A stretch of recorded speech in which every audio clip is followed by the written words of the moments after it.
Сәлеметсіңдер ме ізденімпаз балапандар. Бүгінгі өтетін сабағымыз 4-ші сыныптың 70-ші сабағы. Алдымен каналға тіркеліп лайк басып және комментарий қалдыруды ұмытпаймыз. Бүгінгі сабақтың тақырыбы табиғаттың таңғажайып құбылыстары, зат есімнің септелуі.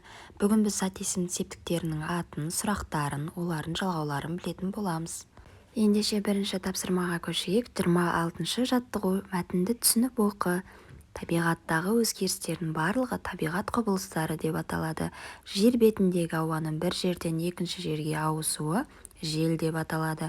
Жер бетінен ауа жоғары көтеріліп, салқындап, шоғырланып бұлтқа айналады. Бұлтты құрайтын ұсақ тамшылар бірігіп жерге жаңбыр болып жауады. Қыста биіктегі су тамшылары қатып, мұз түйіршігін түзеді. Олар жабысып қарға айналады. Жер бетіндегі ауаның бір жерден екінші жерге ауысуы кезінде су тамшылары бір-біріне үйкеліп электрленеді. Оң және теріс зарядтар бір бұлтпен екінші бұлттың арасына, бұлт пен жердің арасына таралады. Жер бетінде электр ағыны пайда болады. Ол бізге найзағай түрінде көрінеді. Бізде мәтінде қарамен жазылған сөздер жер, жерден, жерге, бұлтқа, бұлтты. Енді осы сөздерге сұрақ қоямыз. Жер не, жерден неден, жерге неге, бұлтқа неге, бұлтты нені.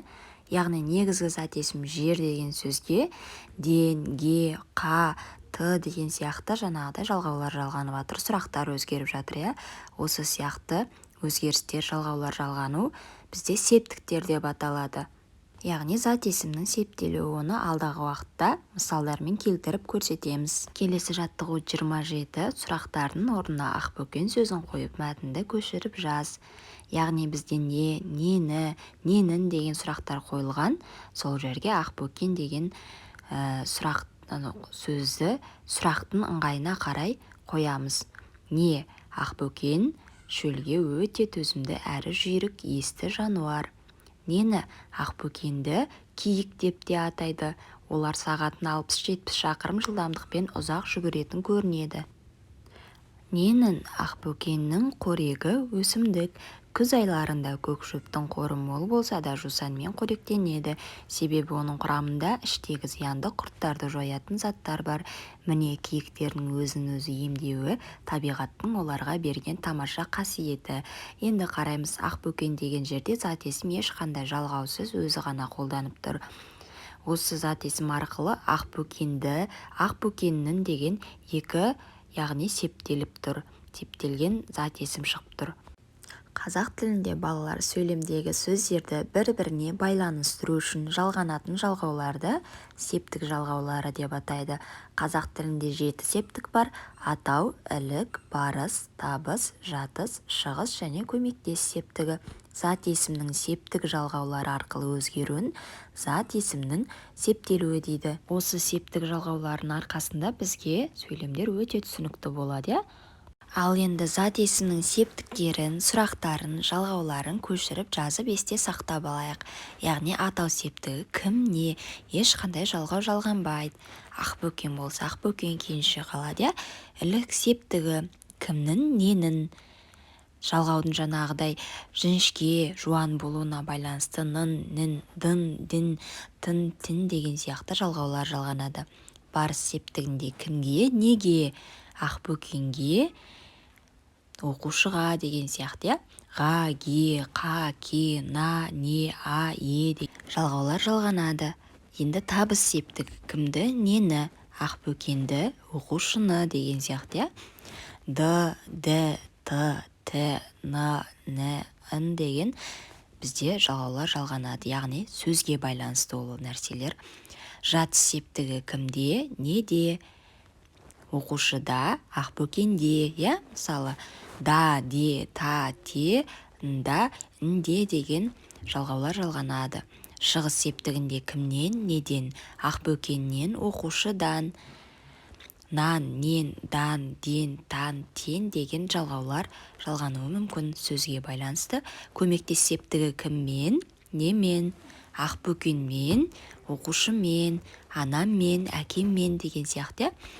Мен, менен, бен, бенен, пен, пенен деген сияқты жалғаулар жалғанады. Яғни балалар сұрақты дұрыс қоя білсеңдер, сендерде жалғаулар өздері автоматты түрде сөзге байланысты өздеріңде жалғанып отырады. Және септікті табу өте оңай болады. Қазір осыларға біз мысал келтіреміз. Бізде келесі жаттығу табиғат және де адам сөздерін осы септіктерде сұрақтар арқылы септеп шығу зат есімді. Яғни бізде адам, адамның, адамға, адамды, адамда, адамнан, адаммен деген сөз шығады. Енді табиғат сөзіне келсек. Не табиғат, ненің табиғаттың, неге табиғатқа, нені табиғатты, неде табиғатта, неден табиғаттан, немен табиғатпен. Яғни сұрақ қою арқылы біз сөзді септеп шықтық. Сол сияқты адам сөзінде осы сұрақтарды қойсаңдар тура осындай жалғаулар жалғанады. Келесі жаттығу артық, яғни сөздерді алып тастауымыз керек. Таутекенің, көбелектің, бақаға, қаздың, кемпірқосақты, жусанды, түлкіні, өрмекшімен, қарлығаштан, қараторғайға, жаңбырдан. Бұл жерде яғни бізге көзімізге көрініп тұр негізі артық сөздер. Оны ең бірінші жалғаудың соңына байланысты анықтаймыз. Мысалы, таутекенің, көбелектің, қаздың деген сөздер бір жалғаумен аяқталып тұр. Ал бақаға деген сөз басқа жалғаумен аяқталып тұр. Толығырақ зерттейтін болсақ, ненің таутекенің, ненің көбелектің, ненің қаздың. Бұл сөздер ілік септігінде тұр. Ал бақаға деген сөз неге деген сұраққа жауап беріп, барыс септігінде тұр. Сол сияқты кемпірқосақты, жусанды, түлкіні деген сөздер табыс септігінде, ал өрмекшімен деген сөз көмектес септігінде тұр. Ал қарлығаштан, қараторғайға, жаңбырдан деген жерде, қарлығаштан және де жаңбырдан деген жерде шығыс септігінде тұрып, ал қараторғайға деген сөз барыс септігінде тұр. Сондықтан артық сөздер бақаға, өрмекшімен және қараторғайға. Септіктерді жаттап алу үшін сұрақтармен әртүрлі мысалдарды өзгертіп қою арқылы дайындалсаңдар болады. Осымен бүгінгі сабағымыз бітті. Оқуда 5 алуларыңа тілектеспін. Сау болыңдар балалар.